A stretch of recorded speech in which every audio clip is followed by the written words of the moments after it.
Giovanna, welcome to the Coach's Journey podcast. I'm so excited to be here. Thanks for having me. I'm really excited to have you here too. I was thinking a little bit about why particularly before this call, and I realized there were two things that were standing out.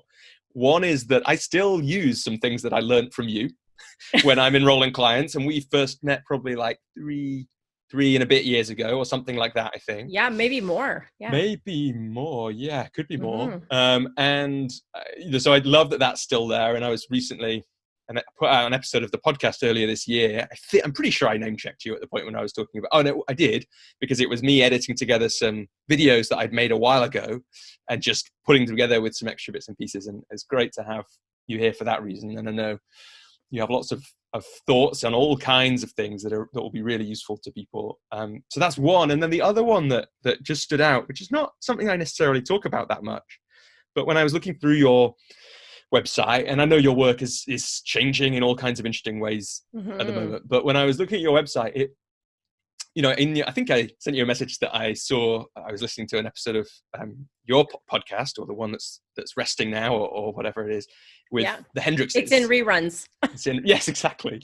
I was listening to a rerun of Gay and Katie Hendricks, and also on there, I noticed, I haven't got to this one yet, was Ariel Ford, and that made me remember that for people who don't know, most people who have listened to this show will have heard me talk about the Hendrixes before, particularly the Big Leap and kind of concepts. But I first came across Gay and Katie Hendricks on Ariel Ford's Art of Love series in 2014, which in some way, it wasn't quite the first personal development, transformation, learning about myself thing that I bought, but it was pretty close to that.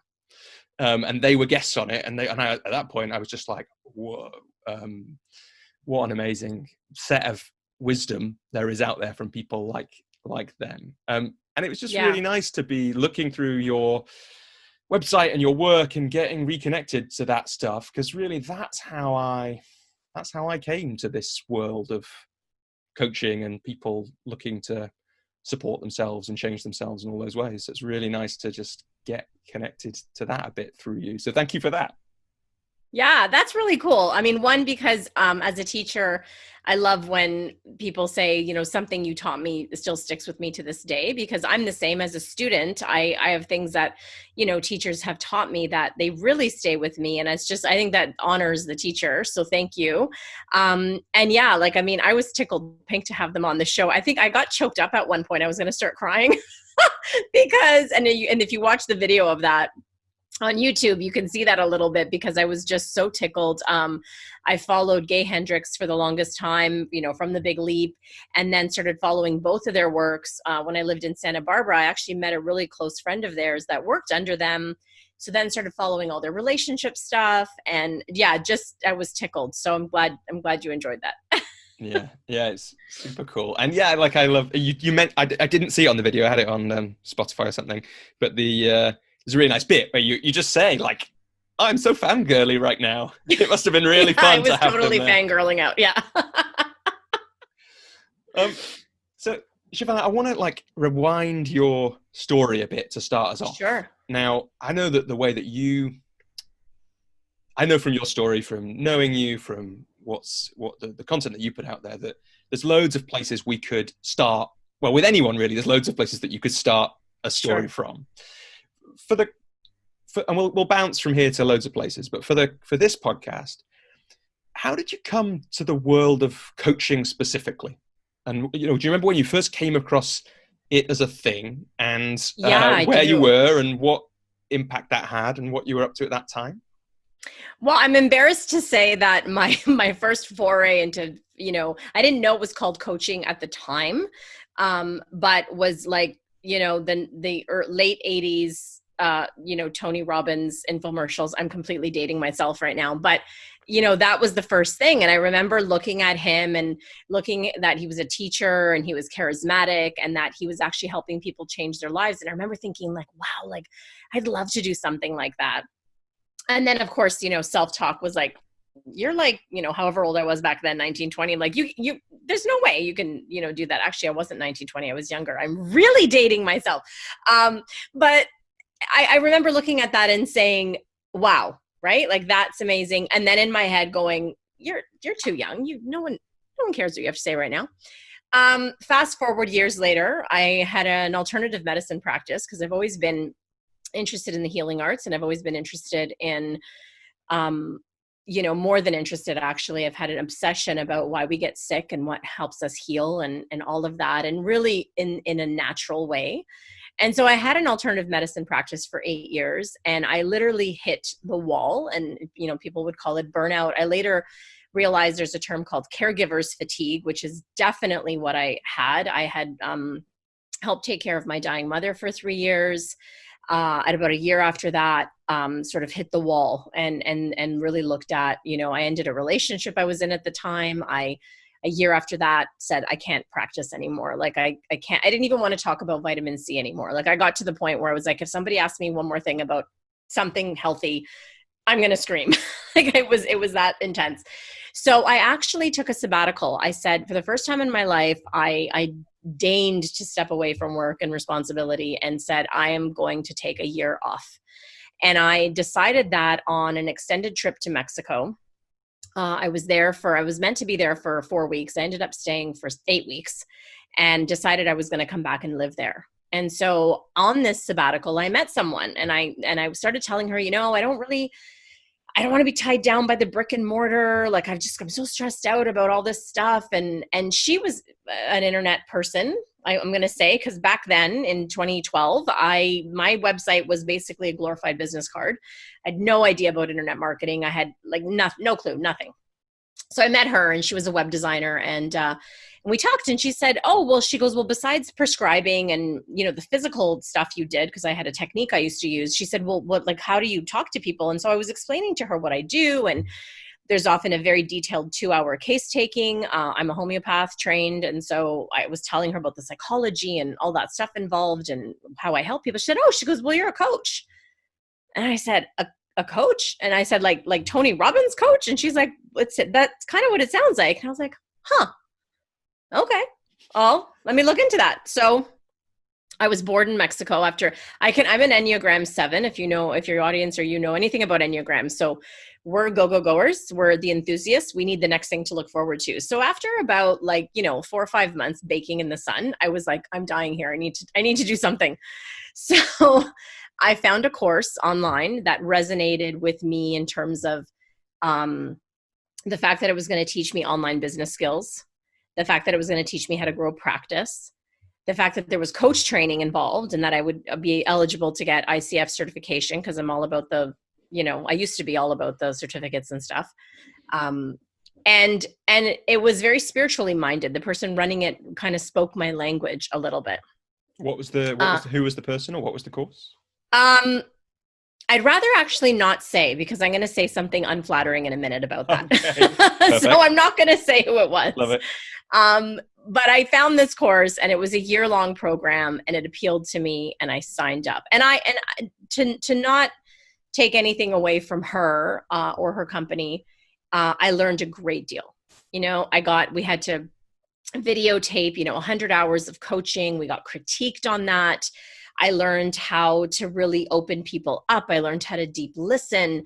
I learned a lot of amazing things. I learned this whole wacky world of online business, which, by the way, whatever I learned back then is so outdated now. But I learned all these amazing new skills. Now, it turns out that I, later went to work for this person. She actually offered me a position a year or more later after I finished the program, and it didn't work out so well. Some behind the scenes things that didn't sit well with me. So that's why I'd rather not say who it is. But that having said all that, it opened my eyes in many ways, right? It opened my eyes to the good, the bad, and the ugly about the coaching world.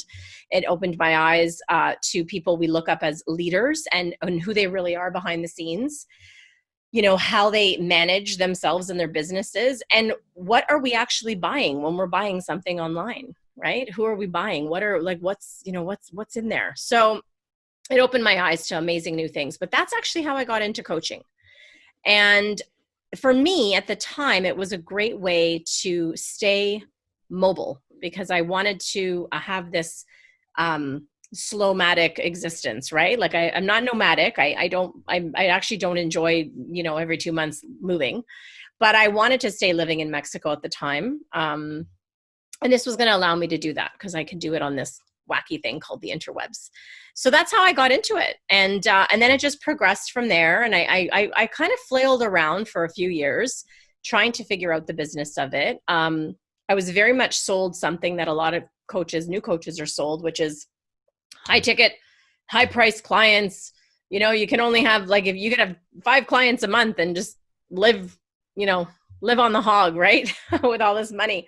And there was this air, which I didn't pick up on until later, but there was a little bit of an air of this, I hate using the phrase get rich quick scheme, but there was this really, like, you have your first 5K month and have your first 10K month. And in this program that I was in, the people that were earning the most money were the most highly venerated, right? They were the teacher's favorite. And so there was definitely a lot of pressure put on coaches to charge a lot of money, to make a lot of money in order to say that they're successful. And there was less emphasis, and this is not just relegated to her program, I've seen this across the board. There's less emphasis on how well are you coaching? How efficiently and effectively are you actually creating change in people's lives? And so that was not sitting well with me, except I didn't, when something doesn't sit well, but you don't know that that's the thing that's not sitting well. And then I discovered, this is how you and I met. I discovered the book, The Prosperous Coach. And that was through a coach of mine at the time who had studied with Steve Chandler, and I think still does. And I went the rich side, right? Like, so Rich Lippman and Steve Chandler wrote this book, and I was really interested in it because suddenly it became familiar to me, because I was flailing around trying to sell my service. And I kept saying, I'm not a salesperson. I suck at sales. And then I found this book that literally outlined exactly how I used to sell in my alternative medicine practice, which I didn't sell at all. I just provided really great service, and everybody and their mother, I had a completely referral word of mouth business, which is why I didn't know advertising for 8 years. So that's how I discovered that. And then I ended up in Rich World, as I call people, and very cautiously accepted an invitation from him to join his team, because of course I had been burned and, almost quit coaching because I saw this really ugly dark side. And it's interesting that you got invited, that invitation happened for you twice, right? It did happen for me twice. And it's amazing to me because, I do believe that things are meant to happen and meant to be. Like, I reached out to Rich, simply for 2 things. One, to thank him for a video series I had watched that had completely just changed my view of coaching and kind of invigorated my passion for it, because, like I said, I had kind of gotten really, burnt a little bit from someone I really looked up to, and someone I, put on a bit of a pedestal. And 2, to give my condolences, because I had heard that his good friend had just passed away tragically. And I got an email back, and then it, one thing led to another, and had a conversation with him. And he was even shocked at the end of that conversation, because he's like, I don't do this, and I'm just going to follow my gut here. And it was because he had heard of all the sales that I had done with the other coach, and how much money I had basically brought through across the door. And so he wanted to know, like, what the secret was of how I did that. And I said, well, I just used your book. It's not really a secret. So that was the funny part. So I did join happily his team, and lasted for 3.5 years. So much different experience, renewed my faith in humanity and coaching and all that stuff. And yet, like we've talked before we hit record, I still have some strong views about coaching and how it's done and what we charge and all of that. So that's my very long-winded story of how I came to be. And now I'm totally doing a 180 and getting back into wellness. So yeah. Yeah. And actually, like, let's come back to those. There's loads of questions I could ask you about that. Sure. So you've just given us, I don't know what it was, like 8 years in 10 minutes or something, but let's come back to some of that stuff later. And to put in context first, yeah, I could kind of feel like, I think we had this conversation scheduled in maybe a month or 2 ago or something, and we had to move it. But at that point, it was more recently you were bringing your podcast, She Rises, to an end. Yeah. And so you can kind of feel that some things are moving in your work. So I think probably before we get into the past, it's good to set the context of what's going on for you right now. Yeah, that's a wonderful question. Thank you for that. So I have been happily coaching this whole way, and really realized at the end of last year, more so the beginning of this year, but I could see it trickling sort of November, December of last year, and probably the whole of last year, if I'm really being honest with myself. I had started writing a book. It was going to be my memoir, and it's still a work in progress. Although I think the book itself has asked me to change it. So let's put it that way. So there's a bit of a pause on that. But in the course of writing that, I started to have to dig deep into other pieces of myself, and a big piece of myself is, if we use the archetypes, myself as healer. Not that I'm, I heal, but that I actually help people along to discover and heal themselves. And I didn't realize that was such a big part of my life, because partly, and actually not partly, wholly, because when I got burnt out of my other business in healthcare, I didn't, it's almost like I severed an arm. I was like, I can't take care of people anymore. I just couldn't do it. So it was almost like a denial of myself. But as I was writing this book, I was really I was kind of going back and picking up these pieces of myself, right? Because again, it was a memoir, right? So you have to do that. And as I was picking up these pieces of myself, I started realizing that more and more of this needed to come into my coaching. And it did. I was using all those pieces. And again, throughout the year, started realizing, this coaching thing is awesome, and something's missing. And what was missing were these pieces of my former career and self that I just didn't bring along. And so I'd been gathering them, over the years. And I think it hit me at the end of last year, beginning of this year, that something had to change, that I could not solely just coach. It wasn't fulfilling enough for me. I realized that it hadn't been for some time, but because I was part of Rich's team and actively helping him in his business, I actually wasn't really able to be still enough in my own business to say, something's not right here. And again, it's that sort of thing where I felt it the whole time. I felt this incongruency, and it was showing up in my life in various ways, but I couldn't articulate it. So now it was very obvious to me. And in that same realization, a funny thing happened is my niece, who people always wonder how I'm in business with my niece, but she's actually only 7 years younger than me. I was an aunt at the age of 7. So she's a grown woman. I always say that and people think I'm in business with my little niece. She offered me, so she had been conceptualizing and working very hard on a wellness business for a whole year. And she had been coming to me to consult with me and ask me questions and all of that stuff. I even taught a relationship series for her wellness center, or her wellness series. And she asked finally if I would just join the business and be a partner. And I hesitated for a little bit. And I said, why don't you go away? It was December. She was going away to Australia. And I was hunkering down for a long, crazy winter here in Toronto. And I thought, let's have this month. Let's both think about it. And let's see how we feel about it. And it ended up, a few months later that I decided, yes, I'm going to join. And we talked about how I was going to join and what capacity. And so we decided to partner up. And I have to tell you that every inch of the way of making that decision and even saying yes to her, it felt like a homecoming. I literally had moments of tears welling up in my eyes. I just felt like I was really coming home to myself, and I was coming home to these pieces of myself that I had forgotten. And what led me there was actually part of what led me there was my own health crisis. I started having a bit of a health crisis, and I had to go back and, dig up all the old tools. So that, coupled with, her asking everything, the timing was perfect. It just couldn't have been better. So that slowly started to happen. And so we are in full production mode. We've had to, unfortunately, take a massive pivot because we were on our way to opening up a physical location, a big wellness center in downtown Toronto, and then COVID.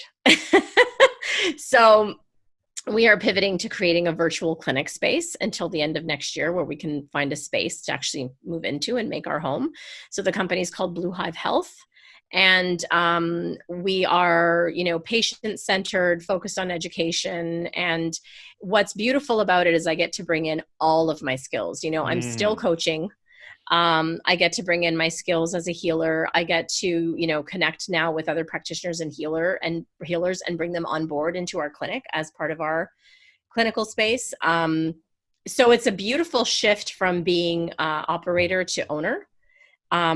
And a huge learning curve. So my niece is a Google executive. And so she is bringing all of that wondrous business marketing stuff that is so not my thing. And I'm bringing the other side of it. So it's a perfect marriage of the two things. And it's beautiful. I get to, work with family, and our visions are aligned of what we want to create. And she's had like amazing, stories about her own recovery. So that's where I'm at right now. So we're launching 2 online programs, a new podcast, all the things, Robbie. Yeah. Yeah. And there's so many things I could ask about that. But what got me perhaps most curious was, like, I love the way you said it felt like homecoming as you kind of settled into this. And what got me curious were those bits that you'd left behind. And it sounds like some of it might have been because you'd just been kind of burnt out by the caregiving piece. And so it's like, I need to separate myself from that, as we often do in our lives, from things kind of feel too much one way or another. Is that what you were saying? Is that what you were welcoming back? Were there other things that you were welcoming back, and what did they look like? And what was that experience like? That's a really great question, even for me to dig deeper. The pieces that were coming back were, well, I'll put it to you this way. I lived in Mexico for nearly 2 years. And for the first full year that I was there, not one of my new friends knew what my background was. In fact, I was sitting at a cafe once talking with 2 other women after yoga class, and someone was saying something about some symptoms, and I spontaneously said something about adrenal fatigue and was breaking down some things. And my one friend who had known me almost the whole time went, "How do you know this stuff?" And I was like, "Oh," like it just kind of flew out. And I said, "Oh, well, I had a clinical practice for 8 years, and I'm a homeopath and a holistic nutritionist." And she was like, "What? Like, how do I not know this about you?" So that's how much I had divorced myself from the person who had that knowledge. And so the pieces I was getting back were, the person that not only had that knowledge, but continually was seeking to refine that knowledge. The person who loved teaching about that, right? The part of me that was a complete and total advocate for people's health, and not only for people's health, but for empowering people to be their own health advocate, which is more important than someone advocating for you. And it just came flooding back. And in fact, the funny thing is that even on my original logo for She Rises podcast, I had the 3 words that have carried me since I started my business in 2006, which is educate, inspire, and empower. And it wasn't until I did the redesign like late last year that I had gotten rid of those words. But I realized those words were on my business card when I started nutrition. They were on my business card when I moved into, other homeopathy and other bioenergetics. And I always had those 3 words. And I thought, what the hell happened to those 3 words? And that's what it brought back to me, is that person who's passionately believes in alternatives, and that person who passionately believes in educating yourself about your own body. And unfortunately and fortunately, COVID hit. And that put a bigger fire under my butt, because I got really inflamed and really wanting to get back into people understanding things, because I don't want them to be afraid. Yeah. And that's why I started getting my nose all into this stuff, because I was afraid. I didn't understand my body. I didn't understand why it was doing certain things or not doing certain things. I didn't understand, well, how come some people get sick and some people don't? And how come some people heal and some people don't? And the whole mind body thing was such a fascination to me.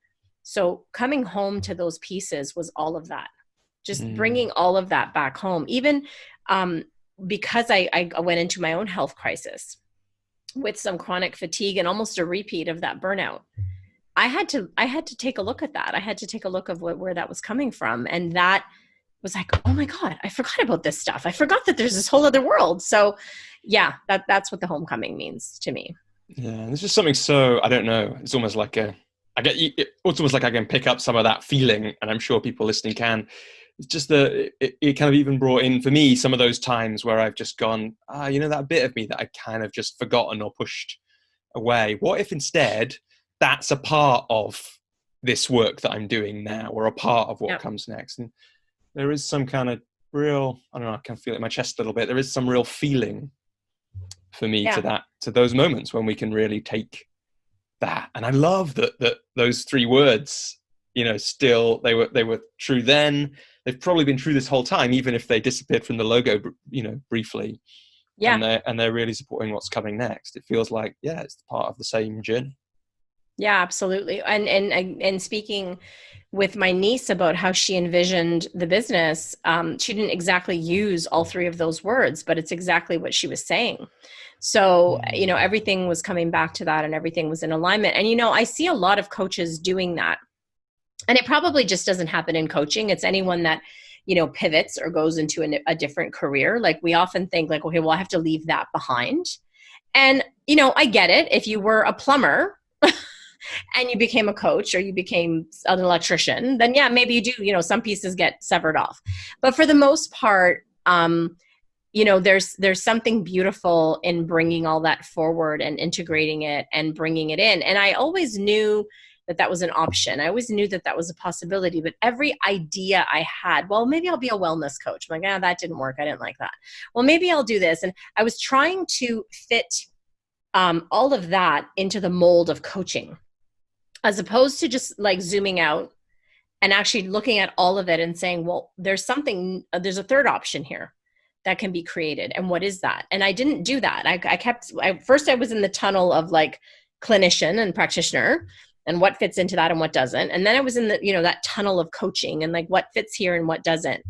And it started to feel really constricting. Like it was literally this, like I hated the word coach. I didn't want to be called that anymore. Like I just started, resenting it, until I could see, how to integrate. I think that's really important for people listening that, are coming from different vocations, careers, that just because you're pivoting into coaching, it doesn't mean you leave that behind. And it's something that I've taught over the years, and it's something I've repeated a lot of times, but I wasn't actually applying it to myself, not because I didn't believe it, but because I just like, I get it. Like I know it in theory. I just didn't get it. I didn't know how to do it until it became clear. Yeah. And I think it is a really interesting phase, both for people coming into coaching, but also for people who, like you, like most of us, like people who are listening and can't see, there's a big silver 5 balloon over my shoulder, which we were talking about before we hit record, which is because I'm at 5 years into my business. And even at that stage, even though I feel like I can still handle the word coaching, although I totally get that sense, that's a great signal, right? There's a sense that the next phase is going to look really different. And so how the next phase looks, I don't really know yet. But I'm curious about this process for you. And I also get that it's kind of early days, right? Because you haven't, because of COVID, but also just because it's not that long. This is where you are and you're looking forward. But it sounds like this process for you there has been I think what you said was there's been a kind of sense that something was off for a little while. You said constricting, and before you said this feeling might have been around for a year or so. Mm-hmm. Or longer, right? But it sounds like what you needed to do was just wait for the kind of universe to align to show you this opportunity, to remind you that there were these parts of you could bring back. Do you think that's right? Yes. Or was the work that you did as well to help that transition? Well, yes and no. So I'm all about universe aligning and pieces happening, but there was a huge component that now I can see retrospectively. And it was, I needed to not be afraid to say, no, this is not it. Right? I kept saying, but if I let go of that, if I say no to that, then, I'm going to lose all my clients. Or if I say no to that, then I won't have income coming in. Or if I say no to that, then who am I? If I'm no longer a coach, right? Like what? So there was a lot of fear in actually telling the truth, which was, this isn't working for me. I I always say that I segued into coaching as the next logical step. It was never a high passion. And I see coaches out there who are doing amazing, and it was their high passion. It was the thing that they and that is what's going to get you to succeed. But I kind of did the whole, well, I was kind of a dental hygienist, so why not become the dentist, right? Like I just kind of segued into it. And it was effortless to me in many ways because I was already coaching and I had been coaching. And so it was easy, but it never completely clicked for me. And it didn't matter. I mean, I had so many coaches say, well, look at all the testimonials you get and look at all the change you've made. And I love that, which is why I'm not completely stepping away from coaching people. I'm still coaching, but to do it strictly as a standalone business never clicked for me. But I was forcing it.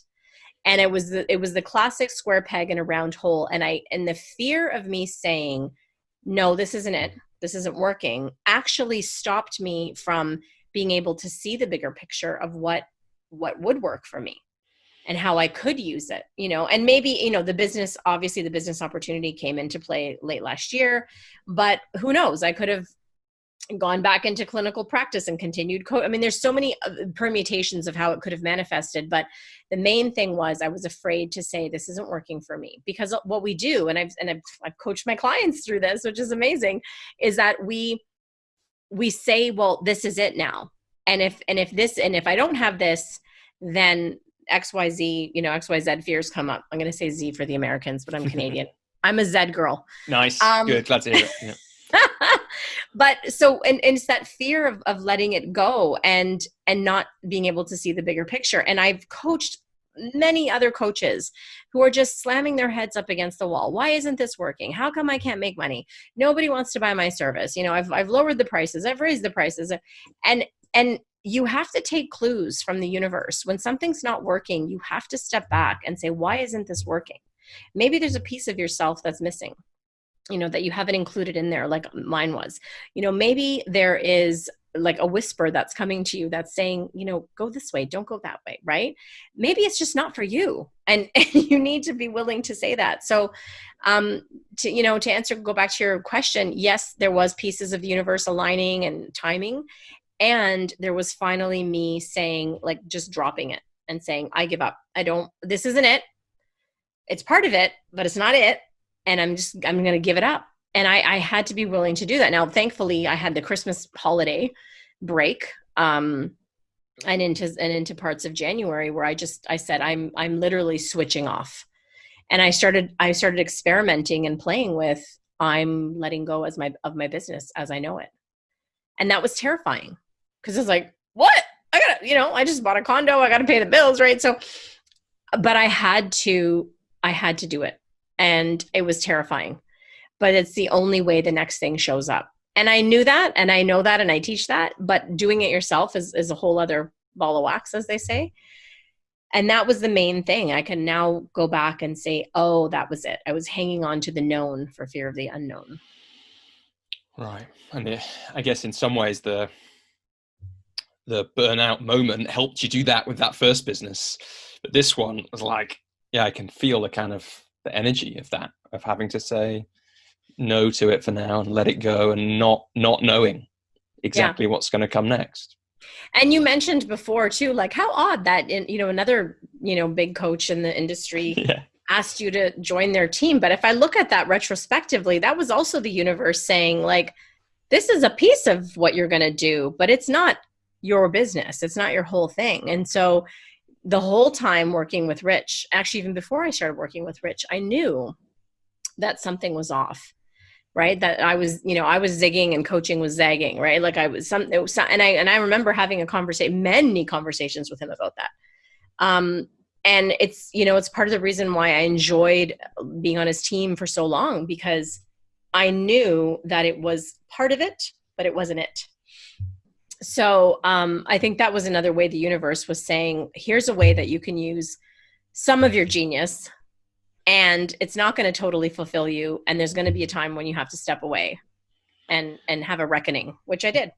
And there's something about this though, because we do kind of tell ourselves, feels like we in some parts of culture tell ourselves that the thing has to be it.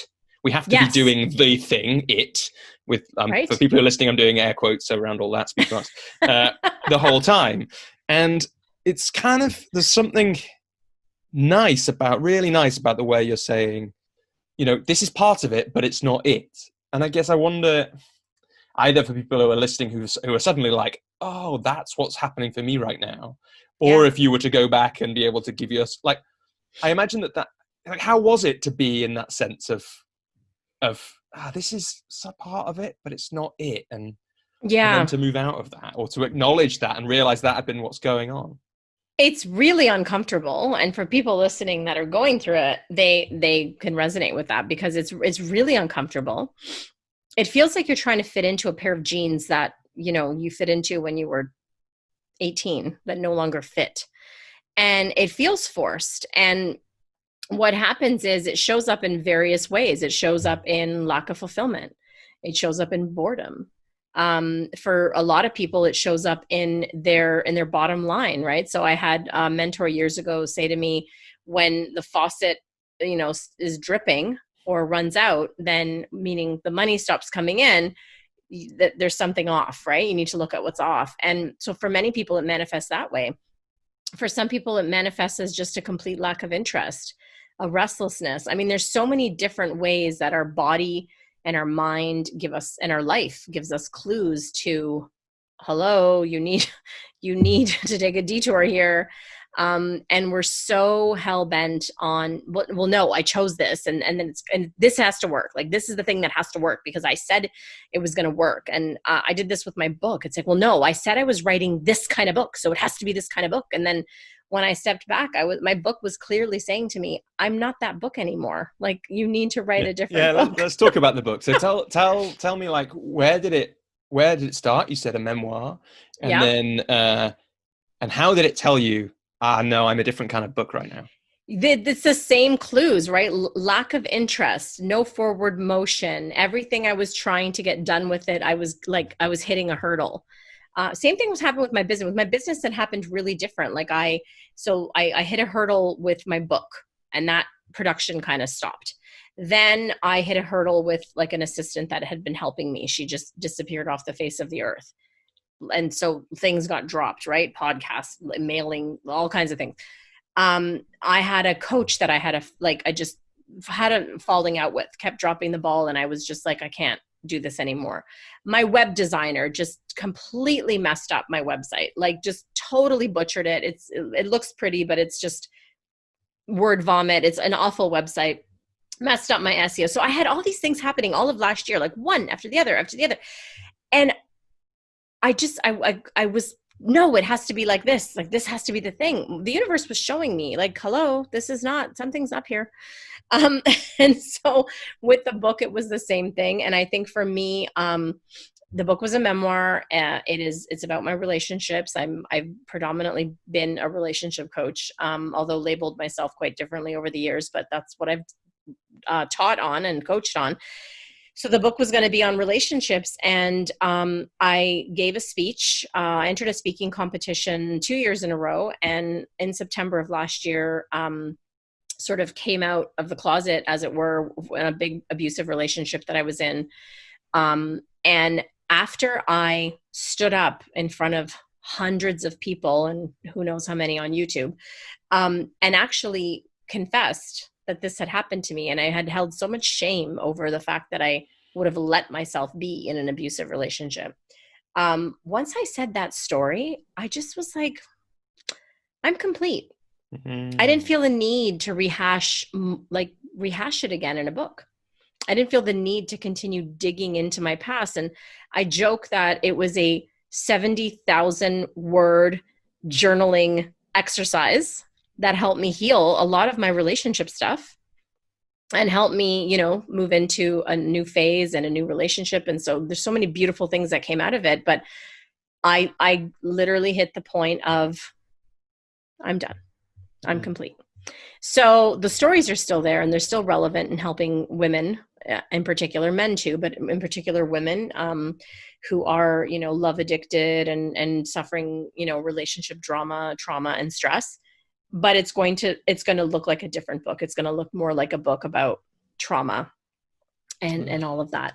So sometimes it whispers the message, sometimes it nudges you, and sometimes it just whacks you on the head. And I'm a stubborn learner, and so the things we've talked about, I've really needed some good smacks and heavy nudges. Yeah, and this may be wide of the mark, and also you may not want to answer it, but did you say that happened? That speech where you came out in that way happened late last year as well? Yeah, it was September. I think it was September. Yeah, September of last year. It's on the interwebs. It's on my YouTube channel. Nice. We'll put a link in the episode description for people who want to check it out. But I just wonder, how much do you think that piece of work being complete, the piece of work, meaning in a big sense, right? Not the speech and not the book, but just you said, actually, this is complete now. Yeah. I wonder how much that completion opened up the space for what has been happening now and the change of business. Yeah, it was definitely part of it. I mean, that was the first in the line of completions, was that. Next came I'm not going to force the business anymore. Thankfully I still get clients that are referred to me and that happens, but I was going to stop trying. Right. And then next came, I'm going to play with the idea of what if I didn't have a coaching business? What if I just let that piece go as a standalone business? And that was scary because I didn't know what the next step was. Now the next step is I'm including it in another business, but I didn't know that at the time. I was just like, oh my God, but that is such a good, just to catch it again, because you did it before. It is such a good way of describing what happens to people when they leave one period of their life behind and another. Yeah. We all think, and I include myself in this, oh no, I'm stopping that thing which has been part of me forever or for 5 years or 10 years. And I don't know what's going to come next. And what's going to come next is that thing that you've just let go of because it's part of you and some more. Yeah. So it's like, you just said it beautifully. It's like, I thought it was nothing. And then of course, what comes next is that thing and right. More. Yeah. I'm not enrolled in a program to become a plumber or a lawyer, right? Which I could be. That's totally fine. People do that. They do complete 180, is it a 180? It's a 180. But anyways, it's more of that integration, right? It's more of the moving on, and instead of releasing it, it's integrating it. A lot of people are hesitant to do. I have seen, oh my gosh, Robbie, I have coached, because of course working on my own, but then also working, with Rich for 3 years, I've coached so many coaches who I can see clearly that this is not for them, or it's only a part of what's for them. And they're beating themselves on the head with a mallet because unfortunately the coaching industry, like I mentioned before, has sold this high ticket, high price, this is how, you can work from anywhere, you can do your thing, and really sold this, utopian view of what it looks like to have a business. And just seeing coaches beat themselves up and bash themselves in the head because they can't make it work. And there's so much richness and there's so much that they have to offer that they're not even including. And in fact, years ago, I stopped working with a coach because, at the time she came from this model of coaching is the thing. And I kept expressing how there was more for me. And she couldn't coach me into the more because she was so but it's all about coaching. And somehow when I was saying things against coaching, it was threatening her own belief system. I can see this now. I didn't see it at the time, but it was threatening her own belief system. And so she couldn't actually coach me into, maybe coaching is not the thing for you. Maybe it's the thing plus, right? Which I now know years later. But this is what we need to do for our clients is we have to really, really set aside. This is something that my training in homeopathic case taking really trained me to do, because my professors were all about, it's not about you. Nothing that the client says or the patient says is about you. If it pulls on your heartstrings, whatever. If it triggers something in you, you go take care of your own shit. That's not about you. And I don't think we get taught that enough in coaching to really separate that line. And a lot of us do it instinctually because we just want the best for our clients. But some people, they don't get taught that. They don't know that. And so if our stuff is coming in, then we're not really truly objectively looking at what our clients need. And I've coached a lot of clients who came to me because they wanted to, start their coaching business and like, make all this money that's out there for and turns out that we didn't work on the coaching business at all. We saved their marriage. We helped them find a new career. I help push them towards maybe promotion at work, help them realize pieces of and then it was like, wait, I actually wasn't looking to start that career. I was actually looking to just find what my thing was. And I kept pushing that it was this, So it's another angle, right? I know your show's all about the coaching journey, and coaches are probably watching this going, oh my God, she's telling us not to coach. But I think actually what I'm saying is be true to you. Yeah, exactly. I think this is really important because I've done work with coaches as well, and sometimes had them experience like the ones that you're talking about. And you mentioned it before, so I wanted to come back to it. And I think it's really important that we slow down on it. This sense that, you talked before about coaches where it's just not working. Yeah. And, you've given an example of what that can be, which if I've got it right, you've seen a few times, which is they kind of projected all the things that they want in their life onto this utopian vision of coaching. But actually that thing can be achieved by, working on their relationship or some other part of their work or something different. But for those, because it's possible, of course, that people listening in are thinking, they could think any number of things as a result of that idea of the coaches for whom it's just not working or isn't the right thing. So with that, and you've got this amazing perspective, having worked with all these coaches,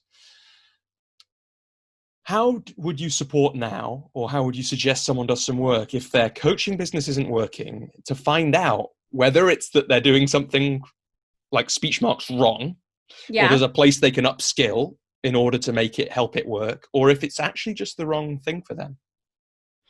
Oh my God, I have so much to say on this. How much time do we have left? We've got time, Giovanna. As much as you like. So, oh my God. Okay.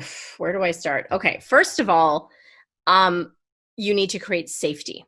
And what I mean by that is you cannot figure this out without a safety net, whether it's a job, whether it's an inheritance, whether it's a savings, whether it's something that has you fulfill that, we have Maslow's hierarchy, right? Like we need to have that primary thing fulfilled, right? One of my favorite things that Rich taught me and teaches everybody was, if you need another coaching client to pay your bills, you don't need a coaching client, you need a job. Yeah, so great. That is the first thing, because nobody can figure out anything, any creative solutions to any problems when they're in survival mode. Okay. They can't. Hello, we're in a pandemic right now. Everybody, now people are calming down a little bit, but for months we were in survival mode. There's this tiny invisible thing that's out to get us. Oh my God. Right. So we're in survival mode. There can be no creative thinking. There can be no, good solution-based things that come out of that, because you were simply not functional, right? Your trauma responses are going off. So you need to get safe. You need to find a full-time job or a part-time job or something and get safe. Okay. Feel safe. Move him to your mother's basement. I don't care what it is, but get safe. Okay. After you do that, the primary thing that I would say to people is you have to be willing to let it go. And that's the right? This is where I got held up too. It's like, no, I can't. There is money coming in, or I just spent, when I let go of my previous career as a clinician, I had spent over $40,000 in my education. I had even family members saying, are you insane? You have 700 clients. You have a successful practice. You've just spent all this money on school. What? And of course, my burnout facilitated me saying, I'm out. But don't wait to burn out. Be willing to let it go. Be willing to see that there's another option, a second or third option. And that's really, really tough to do. And I would say, I mean, journaling is so like, it becomes just cliche, but you have to somehow, and if you're not a writer, like speak it out, talk to a friend, you need a way to look back and reflect on all of your toolkit, right? So you have to be able to write down and say, okay, this is where I came from. This was my previous career. This is what I love to do. This is what I'm passionate about. This is what, like, when I start talking about it, I could stand on a soapbox for hours.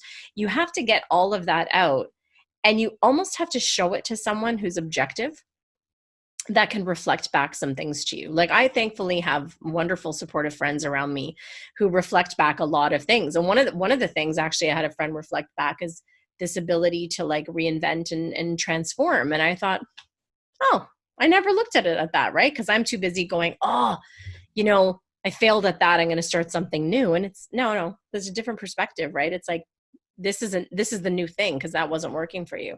So I would say for people that are stuck in that right now, I mean, as we keep talking, more ideas will come to me, but I'm getting stumped up on my own excitement.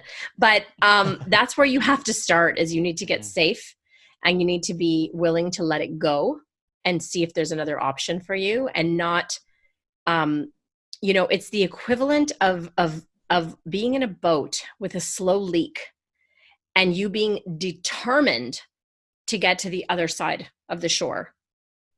There is another boat in the water that's saying, come on, I'll help you, except you're too busy and you're like, nope, I'm going to make this work, right? And you're just like plowing along, and you need to be willing to let it go. It's the same thing that I tell people with relationship coaching. Like, you need to come to the place where, you're okay with just you being you. And if you're okay at that place, then you can objectively look at what's going on here, right? If you're not like clinging and, hanging on out of fear. So that's the biggest thing for me. Those two things, three things really, because then you want to journal it out. You want to find out and do the deeper digging, and have someone reflect back to you. Yeah, and it's interesting because it sounds like those are the answers. What I love about those answers, the things you just said, is it feels like they are the answers for both the people for whom coaching is the thing and it just isn't working quite right for them yet, and they're the answers for people for whom coaching is not the thing, and actually they need to find, use this moment in their life to find out the thing that is. Yeah, because those people that, and I see them, I've coached them, like they live, sleep, eat, breathe coaching. They dreamed about becoming a coach, and it's not working because, and for those people, it's like, get a coach, right? There could be some skill set that you're missing. There could be some things you need to learn. You might be charging too much money because we're in this fantastical world of like high ticket, high price, which isn't, it's like you might be pricing yourself way out of, your industry or your market. So maybe there's those things, right? And maybe not. Maybe you're the person that, you want it to work because it's cool, or because you spent money on a certificate, or I don't know, somebody said you give really good advice, you should be a coach. Like, there's so many people out there for whom that's true. And for either camp, you're right. You need to be willing to let it go so that the actual answer can come to you in calmness and in wisdom, as opposed to like flailing around. Yeah. It's interesting. I want to ask you about fees and stuff, because you brought that in a few times, and I think it's a really interesting conversation. But there's something, let me just see if I can get it. I'm going to have some water while you think. Yeah, definitely. I might have lost it. This might be one of those great moments that we'll leave in to show that this podcast doesn't get edited. I'm sure I lost things too as I was speaking. I guess it just feels like, no, let's move on. So let's talk fees. And that we'll trust that wisdom. I'm sure what I was going to say was going to be like the greatest thing that had ever been said on a podcast, but we'll just have to trust that that's the case. Talk to me about fees, Giovanna, and what you've seen in the coaching industry, and why it's like this weird thing about high fee clients, this kind of strange utopia that sometimes gets sold. Yeah. I don't know, that there's something strange there that many coaches Mm-hmm. feel. And I'm curious, you've seen the inside of two big coaching operations, it sounds like, and you've had loads of personal experience with clients who are coaches and otherwise, and playing your own game with coaching about how you want to run your business. Yeah. What Yeah. is this strange part of the industry? I, you know, I'm very transparent about the love-hate relationship I have with the coaching industry. I have been for years and eons. Um, I don't know where this idea came from or who started this idea about high ticket, high price coaching. When I started coaching, I looked at what a coach, I wouldn't have even labeled her a coach here in Toronto, but now that I know about coaching, she's definitely a coach. But she was a coach slash kind of therapist person. And I looked at what she charged me by the hour, which was still, quite pricey in terms of therapy people. And I aligned myself to that initially because I thought, well, we're doing similar work. I'm less experienced than her. So I started off a little lower. But eventually I kind of lined myself up to where she was because it was affordable enough, it was challenging enough that I was going to commit to showing up and doing the work. Otherwise, it's expensive.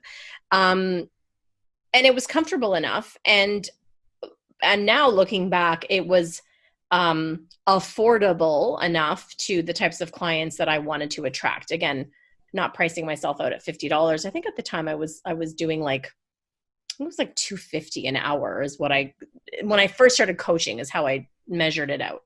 Could have been less a little at first. And I thought that was okay.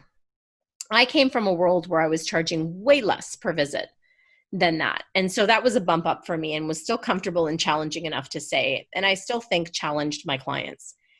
Then I got into this world of like high ticket, high price, thousands of dollars. Like, if you break it down per session, it's like, some people, I mean, depending on where you are in the coaching world, in the upper echelons of coaching, you're charging upwards of like sometimes thousands of dollars per session, per month, per week, what have you. And it all started to sound normal to me because I was I was in this world with other coaches that were saying, yeah. And they were getting that money. And I thought, oh, well, this is cool. Like, who doesn't want to make more money? And if people are willing to pay that amount, and if that's what coaching, right? I'm doing the air quotes. If coaching is worth that much, then sure. And so I fell into that same trap. And started, upping my prices.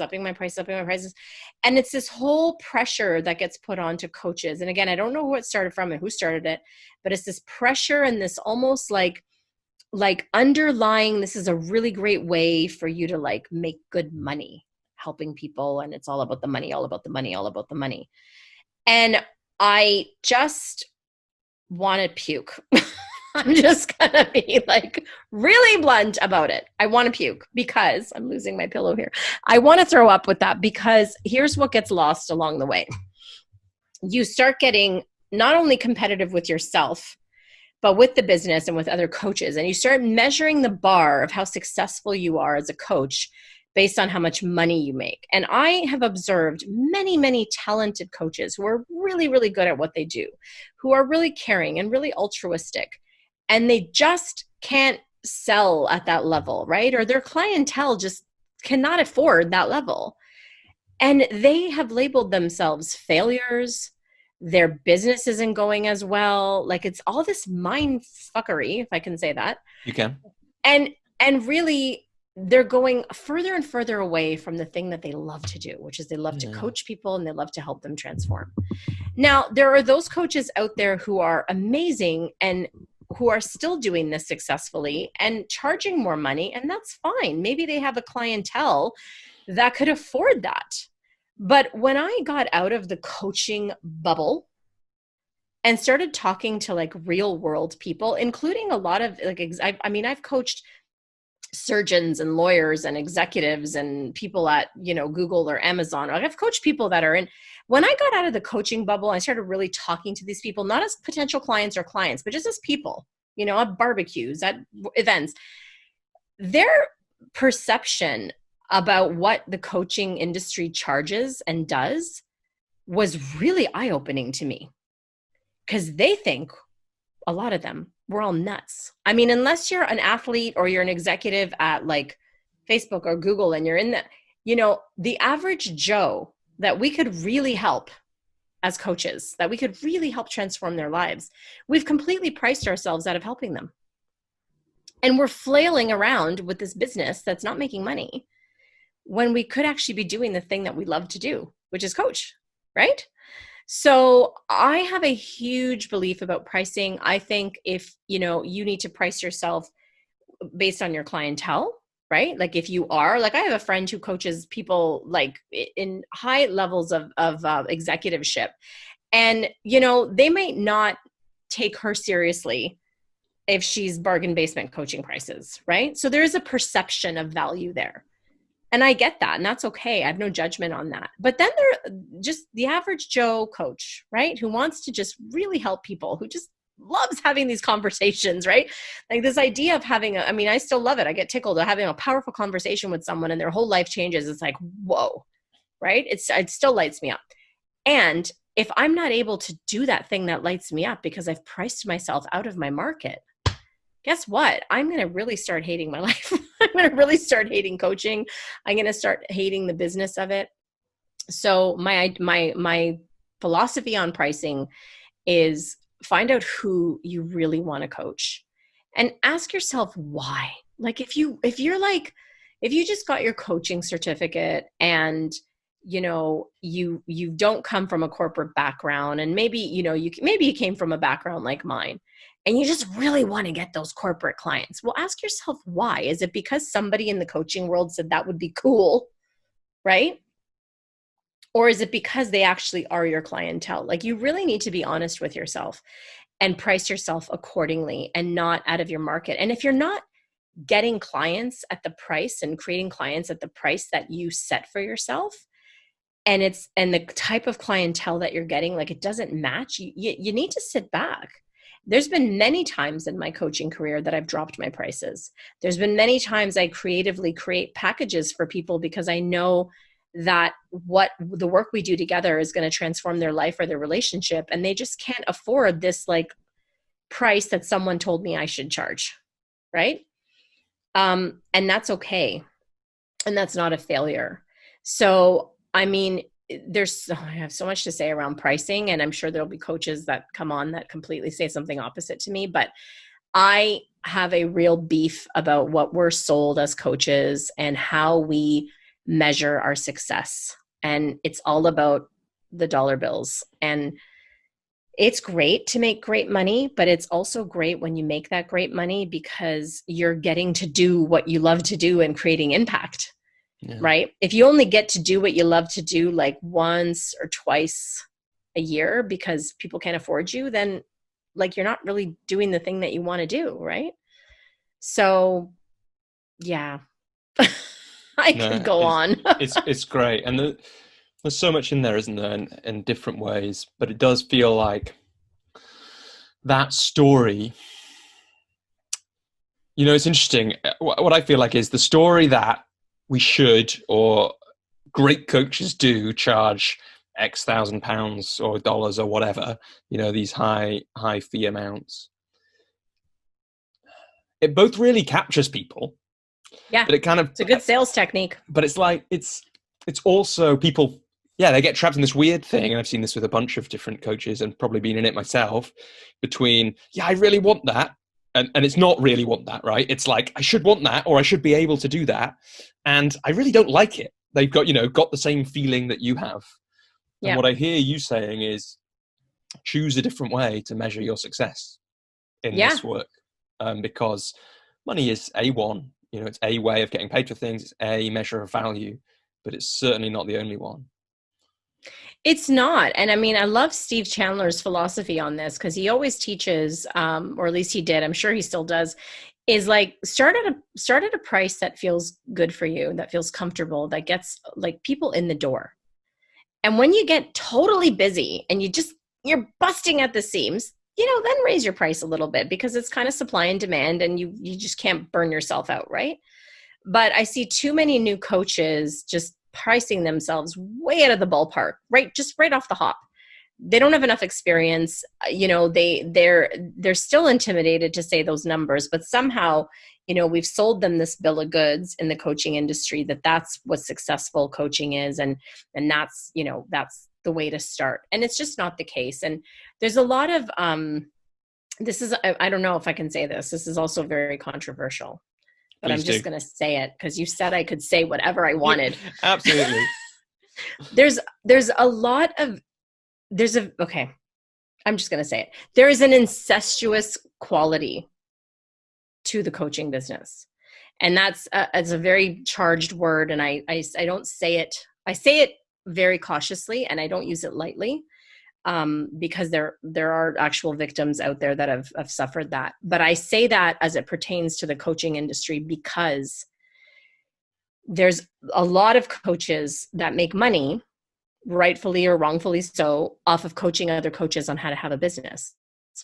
Now, if you're a really successful coach and you've done a good job at that, then you should be. I want to learn from you, right? Because you've done it. So show me how, right? That's the essence of a teacher. But then there's a lot of us, I'm going to include myself because I'm part of it. There's a lot of us that kind of turn in and want to coach other coaches on how to create this business simply because they're not getting any other clients because their prices are too high.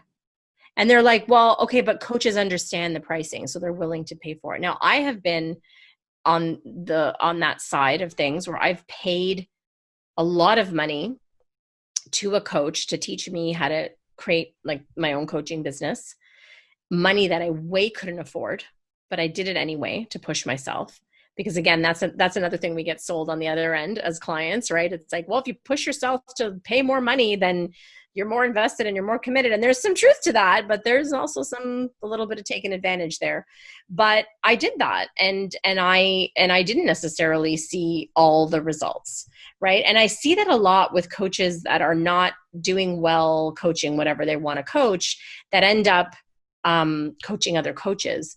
Now, I did that as a result of working with Rich because that was his business, right? To coach other coaches. So of course I had to do what he did in his business, but I hated it. It wasn't fully my passion because that's not what I wanted to talk about day in and day out.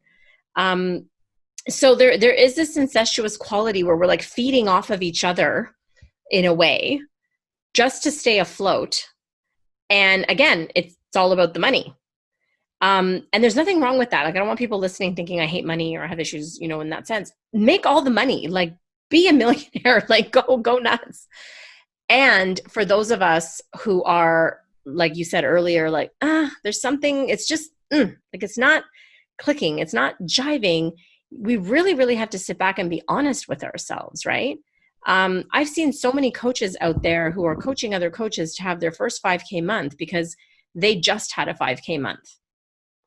It's like, well, you did it once. How are you, but they can't get clients any other way. So that's how and so we're in this, what I would really encourage people listening to this to do, if you're a coach, obviously listening to this, is get outside of your coaching bubble and actually talk to the type of clientele that you want to have, whether it's executives, whether it's athletes, whether it's, moms at home, who cares? I don't care who it is.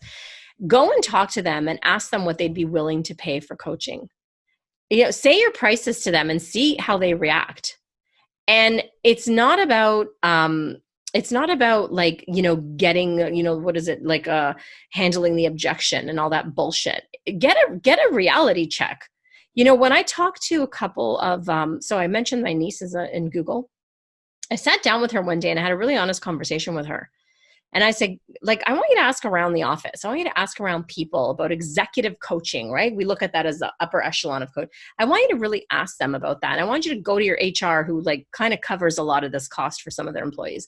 And I'm curious. And the feedback I got from her about what they're willing to pay and what the value they see in it was really eye-opening. Now, correct or not correct, it doesn't mean you have to base your prices on that. You can charge more, I don't care. But it was eye-opening for me because the perception of what I was taught was normal to charge was mind-blowingly, completely out of the park. And these are people that are making, $400,000, $500,000, $600,000 a year. Like they could afford it, right? It's not a matter of not affording it. It's a matter of the perception of value. And that was a huge, huge wake up call for me.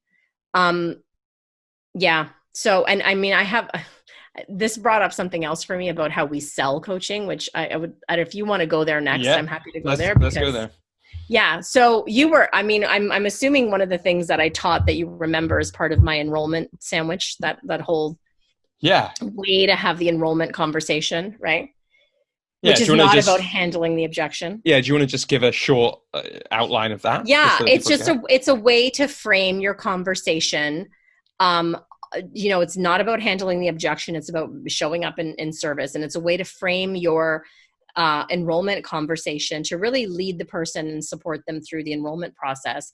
And there's nothing about it that is salesy, pushy, manipulative, or any of that, because I just hate all of that. But I just recently, end of last year, had an experience with a very successful coach.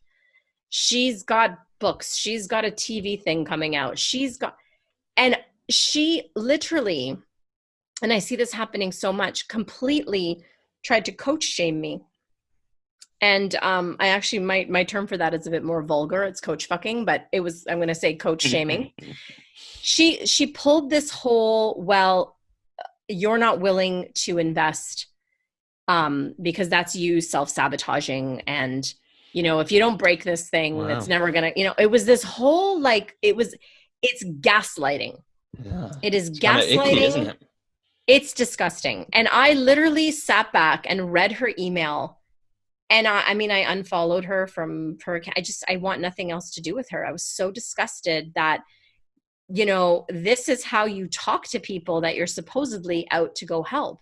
And it was a complete, I wish I should have saved it just as a what not to do, but it was a total gaslighting of you can't afford this, or you are not paying for this, or you are, because XYZ, right? Because you are self-sabotaging, because maybe they just don't want to pay your prices, right? Incidentally, this person I never had a coaching experience with her. So she was asking me to pay this exorbitant amount of money, promising all these results. And I never had any experience working with her.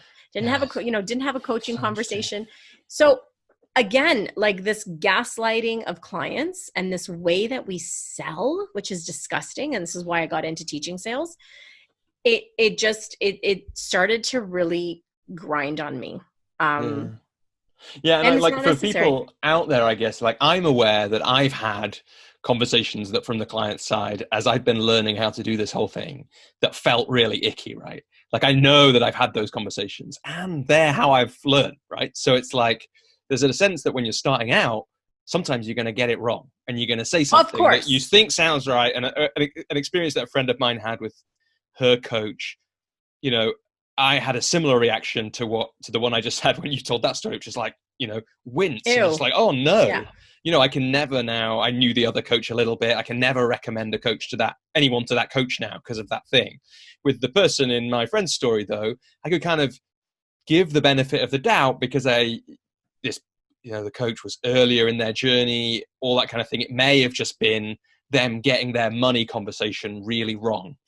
And for all I know, they've learned from that. Which I've done, definitely done. But this one is for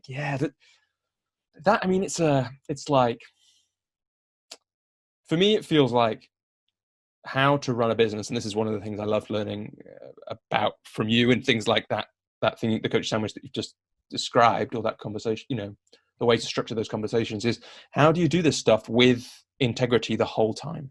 Yeah. And it's not easy. And I just don't think I could. I think if I wasn't doing that, then I would have that feeling that you have described at times, where it's oh, there's something wrong with this whole thing.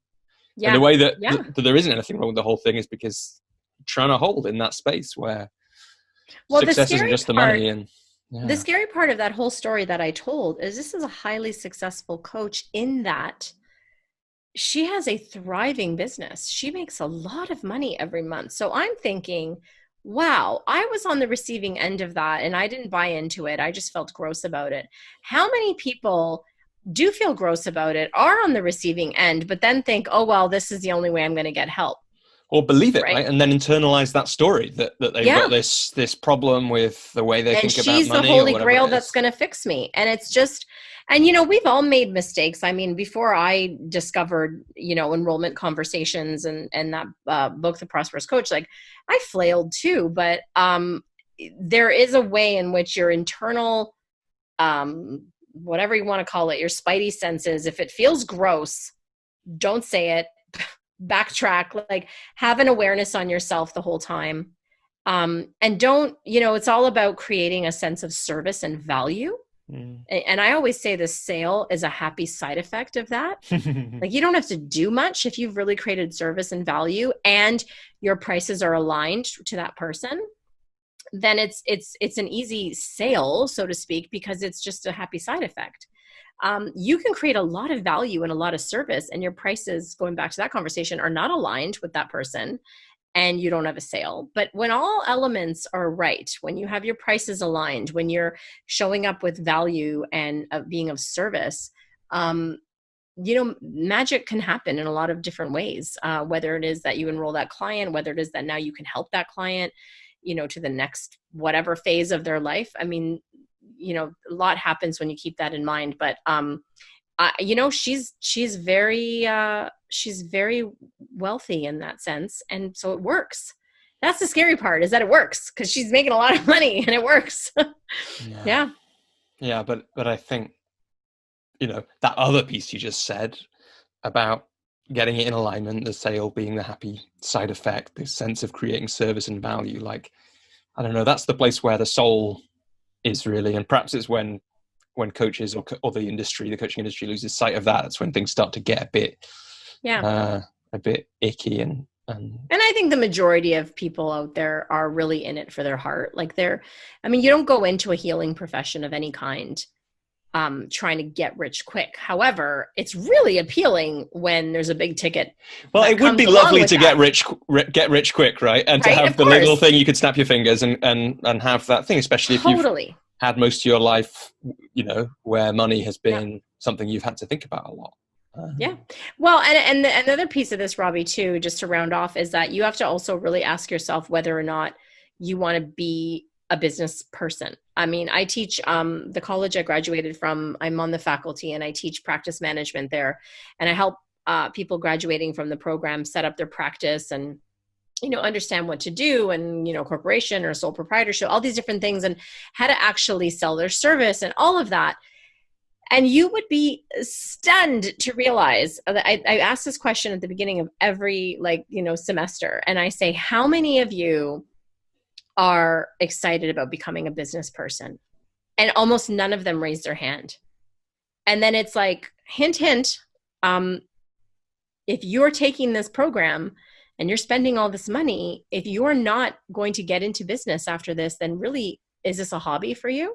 And some of them are really honest and they put up their hand and say, yeah, I'm just doing this as a hobby because I just want to up my skills and, I want to learn about this stuff. And other people are just, you could see that it starts clicking in their head like, oh shit, like if this isn't a hobby and I do want to make money out of it, but I don't want to be a business person, like I can see that it starts clicking like, wait, there's an incongruency here, because just because you're a dynamic, amazing coach doesn't mean you're a great business person, right? Just because you, anything, right? You could have, I remember in high school, I had the most brilliant biology teacher. She was amazing. She knew her stuff inside and out, but she couldn't translate that to teaching it. You knew she was a brilliant woman, but she just couldn't teach, right? No one could follow her thoughts. It's the same thing, right? So you have to be really raw honest with yourself and say, do I really love what I'm doing as a coach? And am I prepared to learn and make it a business and learn how to be a business person? And does that excite me as much? And let's face it, not every part of business is exciting. I hate doing my taxes. Like I hate doing that stuff, but there's a piece of you, at least a small piece, that has to be really jazzed about, okay, like, how do I do this business thing? Because, and unfortunately, the daily maintenance of that can sometimes overshadow what we're passionate about, which is changing people's lives. But how can we get that, if it's not exactly on the same level, but just raise it up a little bit. And if you're someone that has no interest in that, then you're coaching as a hobby, and that's okay. But it's being honest with yourself. Yeah. Yeah. Nice. Giovanna, we want to bring this conversation to a close in the not too distant future, because I know you've got lots of other things to be doing today. And but I want to talk a little bit first. You mentioned, I think, before we actually switched the recording on, that you don't think of yourself or talk of yourself about as a coach in the same way anymore. I don't know if that's right, but obviously your next phase is going to look different, and it's going to include coaching, but it's also going to include this amazing sounding new business and venture with your cousin. So how do you think about your work now or going forward, and what you that's a really that is a question that is a work in progress. I mean, it's funny because I don't resonate or respond to any one label in particular. Like I am an alternative medicine practitioner. I am a coach, right? I am a healer. I am all these different things. And yet I don't really resonate to any particular title right now, except for co-founder. And for me, my biggest, for my next foray and biggest thing is back into that education piece.